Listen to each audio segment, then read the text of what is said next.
قرآن مجید فرقان حمید میں ارشاد فرمایا والذی جاء بالصدق وصدق به اولئک هم المتقون، وہ ذات جو سچائی لے کر آئی، وصدق به اولئک هم المتقون، اور وہ جنہوں نے اس کی تصدیق کی۔ آپ پیار سے کہیں سبحان اللہ۔ حضور کے یاروں کا ذکر رب قرآن میں فرماتا ہے، حضور کے غلاموں کا ذکر، حضور کے صحابہ کا ذکر رب کریم خود فرماتا ہے۔ تمام مفسرین نے جتنے اپنے بھی اور یار لوگوں کے بھی اپنی تفاسیر میں بھی اور ان کی تفاسیر میں بھی سب نے یہ متفقاً یہ بات لکھی کہ والذی جاء بالصدق سے مراد جو سچائی لے کر آئی، اس سے مراد حضور کی ذات ہے۔ جو سچائی لے کر آئی وہ حضور کی ذات ہے، اور جس نے سب سے پہلے اس سچائی کی تصدیق کی وہ سیدنا صدیق اکبر کی ذات ہے۔ اب کوئی بندہ معاذ اللہ سیدنا صدیق اکبر کی صداقت پہ شک کرے تو ہم بڑے پیار سے کہتے ہیں بھائی ہماری بات نہ مانو، اپنوں کی تو مانو۔ تمہارے اپنے لوگوں نے اپنی تفاسیر میں یہ بات لکھی ہے کہ والذی جاء بالصدق، اس سے مراد سیدنا امام الانبیاء صلی اللہ علیہ وسلم کی ذات ہے، اور وصدق بہ سے مراد حضرت سیدنا صدیق اکبر رضی اللہ تعالیٰ عنہ کی ذات ہے۔ اور حضرت مولا کائنات رضی اللہ تعالی عنہ آپ کے ساتھی فرماتے ہیں کہ آپ حضرت مولا مشکل کشا شیر خدا رضی اللہ تعالیٰ عنہ نے ممبر پر بیٹھ کر پتہ نہیں کتنی دفعہ قسم اٹھا کے یہ بات فرمائی کہ رب کریم نے حضرت ابو بکر کا نام صدیق آسمان سے نازل فرمایا ہے۔ یہ میں نہیں کہہ رہا، کوئی استاد نہیں کہہ رہے، یہ شیر خدا فرما رہے ہیں۔ وہ شیر خدا کہ جن کے لیے جان کائنات نے فرمایا انا مدینۃ العلم والی بابھا، جو سب سے بڑے عالم تھے انہوں نے یہ فرمایا کہ میں قسم اٹھا کے کہتا ہوں کہ حضرت ابو بکر کا نام صدیق جو ہے یہ رب نے آسمانوں سے نازل فرمایا ہے۔ اور پیار سے کہیں نا سبحان اللہ۔ ایک عام صدیق ہوتا ہے، ایک خاص صدیق ہوتا ہے۔ ایک عام صدیق ہوتا ہے، ایک خاص صدیق ہوتا ہے۔ اگر ہم یہ کہیں کہ حضرت ابو بکر جو ہے وہ صدیق ہیں تو کیا باقی صحابہ صدیق نہیں ہیں؟ وہ سچے نہیں تھے؟ حضور کا ہر غلام سچا، حضور کا ہر صحابی سچا، حضور کے پاس آ کے ایک دفعہ ایمان کی حالت میں جس نے آپ کی زیارت کر لی وہ سچا۔ اس کے لیے رب کریم نے وعدہ فرمایا وَكُلًّا وَعَدَ اللَّهِ الْحُسْنَى۔ رب کریم نے فرمایا اے سونے پیارے، تیرے سارے غلاموں سے ہم نے جنت کا وعدہ کر لیا ہے۔ فرمایا جو بھی تیری غلامی میں آ جائے، جو تیری مجلس میں آ جائے، تجھے اپنا آقا اور مولا مان لے، جو تجھ پر ایمان لے آئے تیرے سامنے آ جائے، وَكُلًّا وَعَدَ اللَّهُ الْحُسْنَى، میں رب ان سب سے، وہ جتنے تیرے صحابہ ہیں، وہ پہلے ہیں وہ پچھلے ہیں، سارے صحابہ سے جنت کا میں نے وعدہ فرمایا ہے۔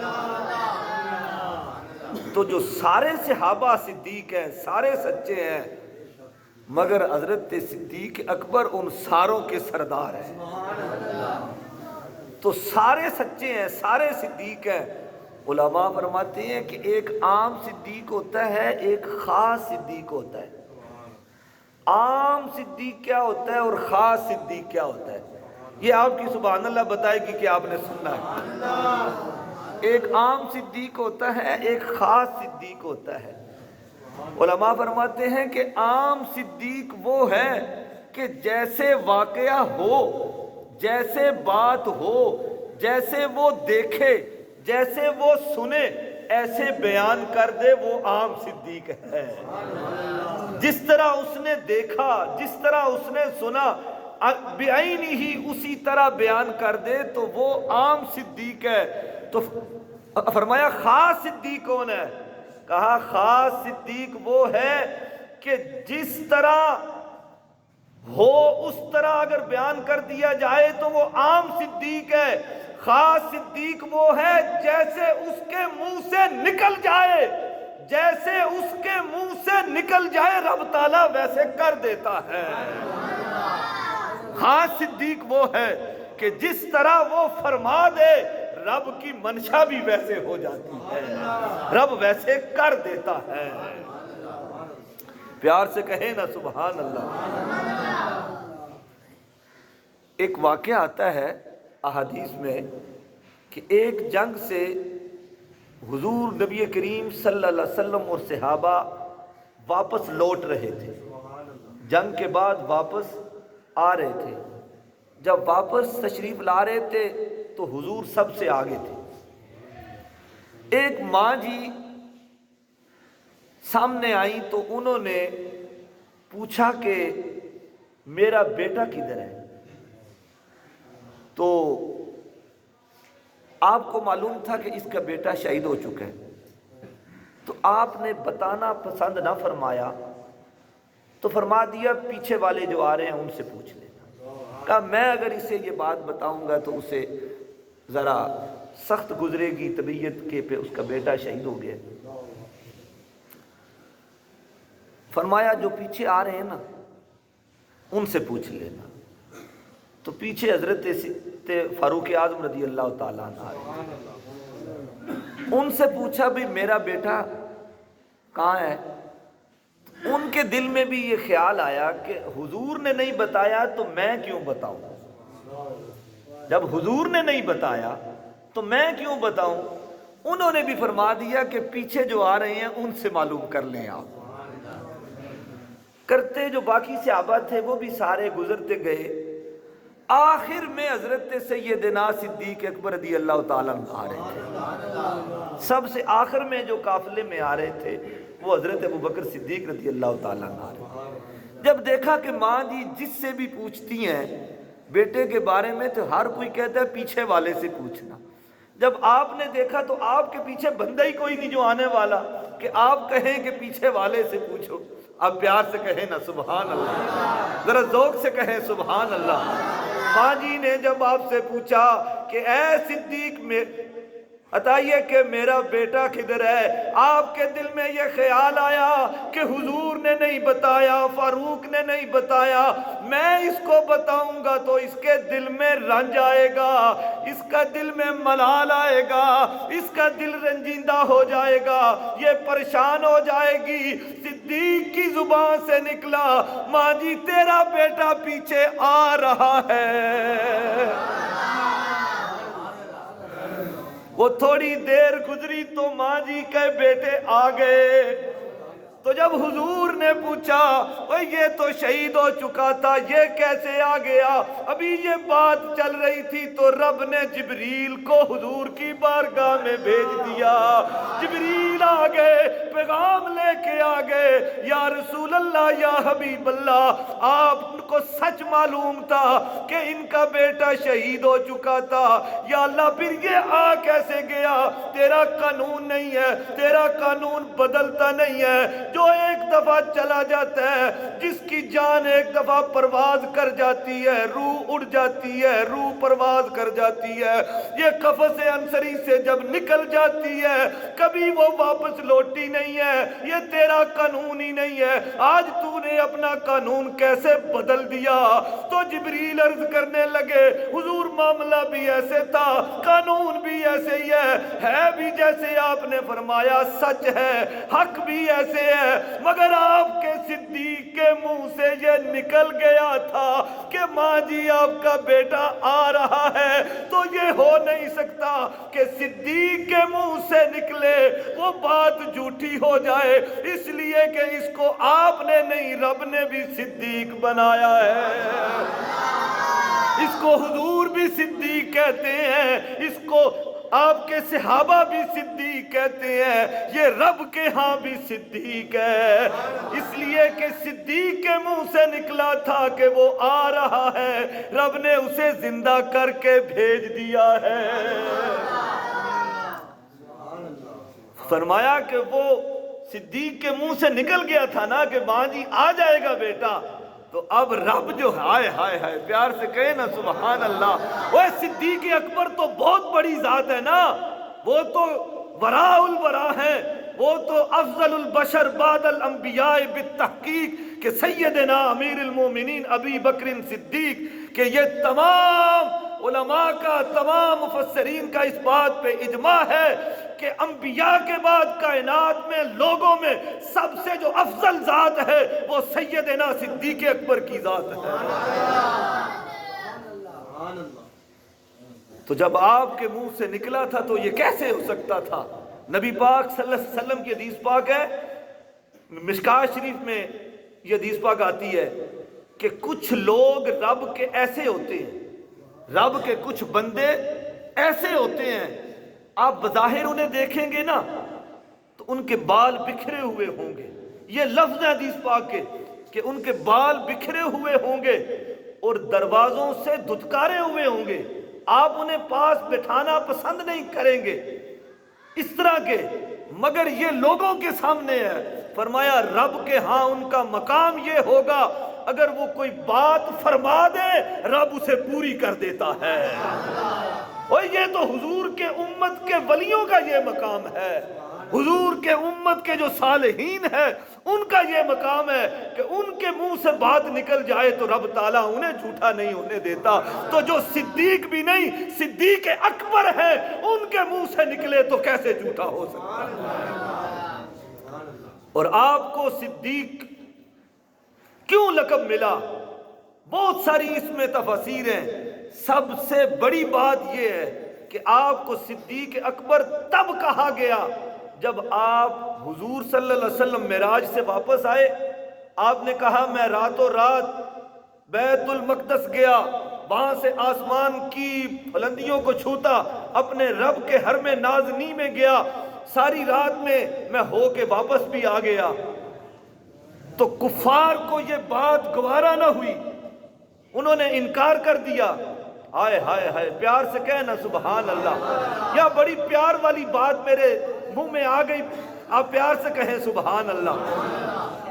ایک روایت میں آتا ہے کہ جب حضور واپس آنے لگے نا تو رب کی بارگاہ میں عرض کیا یا اللہ اتنا بڑا تو نے مقام دیا ہے مجھے، اتنی بڑی سیر کرائی ہے، صبح جا کے میں لوگوں کو بتاؤں گا، مانے گا کون اس بات کو؟ کون مانے گا میری بات کہ اتنی بڑی زیارت کر کے آیا ہے، اتنی بڑی سیر کر کے آیا ہے، کون مانے گا؟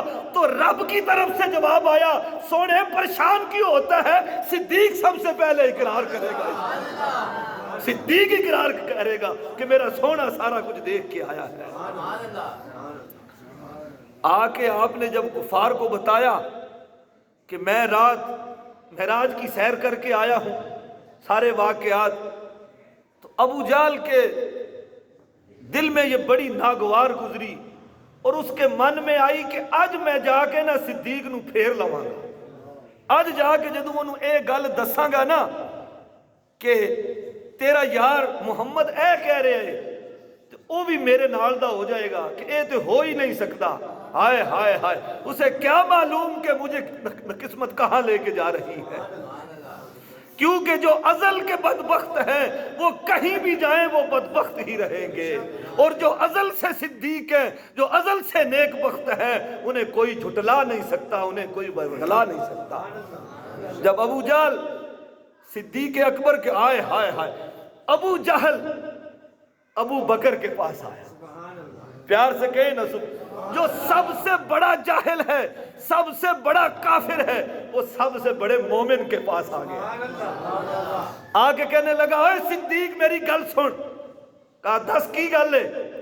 کیا وہ سنے ہی محمد نے کی آکھے ہے؟ آپ فرمانے لگے، بول میرے آقا مولا نے کیا فرمایا ہے؟ کہنے لگا، وہ کہتے ہیں کہ میں راتوں رات مکہ سے بیت المقدس گیا، وہاں سے لا مکان کی بلندیوں کو چھوتا ہوا رب کے حرم نازنی سے ہو کے آیا ہوں، اور راتوں رات یہ سارا سفر میں کر کے آ بھی گیا ہوں. یہ کیسے ممکن ہے؟ کہا یہ میرے آقا و مولا نے فرمایا ہے، یہ میرے نبی نے فرمایا. کہا چل میرے ساتھ، وہ یہ کہہ رہے ہیں. فرمایا جانے کی ضرورت نہیں، اگر انہوں نے کہہ دیا ہے تو یہ سچ ہے. اگر فرما دیا میرے سونے نے تو یہ سچ ہے. یہاں سے پتہ چلا کہ انسان کے اندر دو طرح کی سوچ ہوتی ہے، ایک ابو جہل والی سوچ ہوتی ہے، ایک صدیق اکبر والی سوچ ہوتی ہے. ابو جہل والی سوچ یہ ہے کہ نبی جو بھی کہے اسے جھٹلا دو. صدیق کی سوچ یہ ہے کہ نبی کے منہ سے جو نکلی وہ بات ہو کے رہی، دن کو کہہ دیا شب تو رات ہو کے رہی. کہا میرے حضور نے اگر فرما دیا ہے تو ایسے ہی ہے. تو یہ حضرت صدیق اکبر کا عقیدہ ہے. آج بعض لوگوں کو جب نبی کی شان سنائی جاتی ہے نا، کوئی نبی کا مقام بتایا جاتا ہے تو کہتے ہیں یہ حدیث ضعیف ہے، اس کا راوی صحیح نہیں ہے، اس میں ضعف ہے. خدا کے بندو، صدیق اکبر کا عقیدہ دیکھو، اور شان نبی کی ہے، سن کافر کی زبان سے رہا ہے. شان نبی کی ہے، سن کافر کی زبان سے رہا ہے. کہا تو بھلے کافر سہی، تیری زبان گندی سہی، مگر تو نے شان میرے حبیب کی بیان کی ہے، صدیقی سے بھی مانتا ہے. تو پتہ چلا آج بھی جو لوگ حضور کی شانیں سن کے انکار کرتے ہیں، اس میں کوئی دلیلیں مانگتے ہیں، ان کی نیجتیں، ان کی طبیعتیں ابو جہل سے ملتی ہیں. اور جو بلا خوف و خطر سینہ کھول کے حضور کی شانیں سنتے بھی ہیں، مانتے بھی ہیں، ان کی طبیعتیں صدیق اکبر سے ملتی ہیں.